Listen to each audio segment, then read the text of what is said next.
Hi, hello, నమస్తే. Welcome to roots and reflections channel. సొసైటీలోనో మన దేశంలోనో ఏదన్నా ఒక అనుకోని సంఘటన లేదా దుర్ఘటన జరిగినప్పుడు మనందరిలోనూ ఎంతో దేశభక్తి పొంగిపోతుంది. విపరీతంగా మాట్లాడతాం, చాలా మందిని దూషిస్తాం, అస్సలు వీళ్ళెవరికీ దేశభక్తి లేదు అని స్టేట్మెంట్స్ ఇస్తాం. కానీ మనలో ఎంత దేశభక్తి ఉంది? దేశభక్తి అంటే ఆ సందర్భం వచ్చినప్పుడు జెండాలు ఎగరేయడం, దేశభక్తి గీతాలు పాడడం, ఉపన్యాసాలు ఇవ్వడం, బ్యాడ్జీలు పెట్టుకోవడం, స్లోగన్స్తో ర్యాలీలు చేయడం, ఇవేనా? లేదా నలుగురు కూర్చున్నప్పుడు చర్చించుకోవడం, ఎప్పుడూ పక్కవాడిదే తప్పు అన్నట్టుగా మాట్లాడడం, ఎవరి వల్లో దేశం సరిగ్గా లేదు అని చింతించటం, ఇవి కాక ఇంకేమైనా చేయొచ్చా? ఒక మామూలు పౌరుడిగా మనం ఏమేం చెయ్యొచ్చు? ఏమి చేస్తే మనలో కూడా దేశభక్తి ఉన్నట్టు అని మీరెప్పుడైనా ఆలోచించారా? నాకు తెలిసిన అతి కొద్ది పరిజ్ఞానంతో నేను చూసిన చాలా పెద్ద పెద్ద వాళ్ళ వ్యవహార శైలిని బట్టి నాకు అర్థమైన విషయం ఏంటంటే, ఇతరులకి హాని కలిగించకుండా మన పని మనము చిత్తశుద్ధితో సిన్సియర్గా నిజాయితీగా చెయ్యడమే దేశభక్తి. నాకు తెలిసి ఇదే ఎవరమూ చేయట్లేదు. అంటే ఒక ఉద్యోగంలో మనకొక పాత్ర ఉంటుంది, దాన్ని ఎంతవరకు చేస్తున్నాం? అలాగే సమాజంలో ఒక బాధ్యత ఉంటుంది, దానిని ఎంతవరకు చేస్తున్నాం? లేదా ఒక పని చేయడానికి అవసరం లేకపోయినా ఏమి ఆశిస్తున్నాం?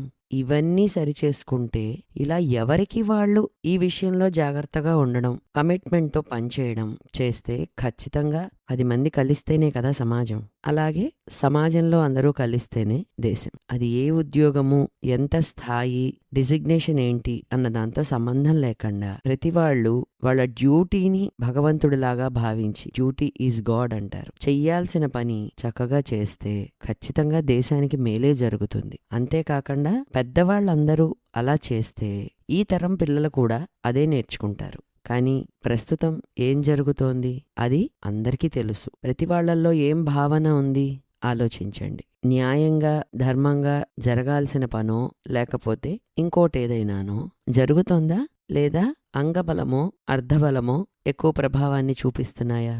అక్కడ నిజంగా ఎవరికైతే అవసరమో వాళ్ళకి ప్రభుత్వం ఇస్తున్నవన్నీ అందుతున్నాయా?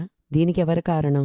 ఇందాక చెప్పినట్టుగా దేశభక్తి అనేది చాలా పెద్దది కాదు. చాలా చిన్న చిన్న విషయాల్లో అందరం కలిసి ఒక నిబద్ధతతో నిజాయితీగా పనిచేస్తే ఖచ్చితంగా మన దేశం బాగుంటుంది. మన దేశం బాగుంటే మనం కూడా బాగుంటాం. అంతే కదా? దేశంలో యుద్ధం జరుగుతుంది అంటే మనకే కదా భయం, ఇన్సెక్యూరిటీ. దేశంలో రేట్లు పెరుగుతున్నాయి అంటే మన జీవితాలే కదా ఎఫెక్ట్ అయ్యేది.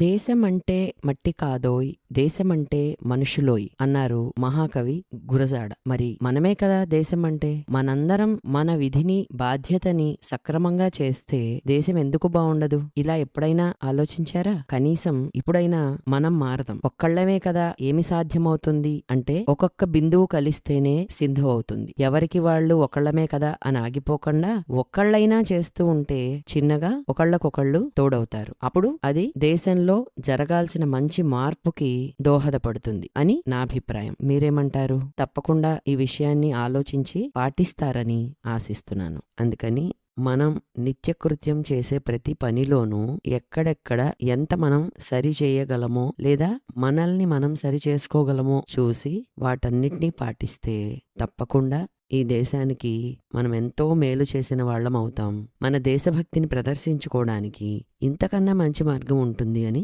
నేను అనుకోవట్లేదు. Thank you for watching. Please like, share, subscribe. Visit Life with Symphony channel also.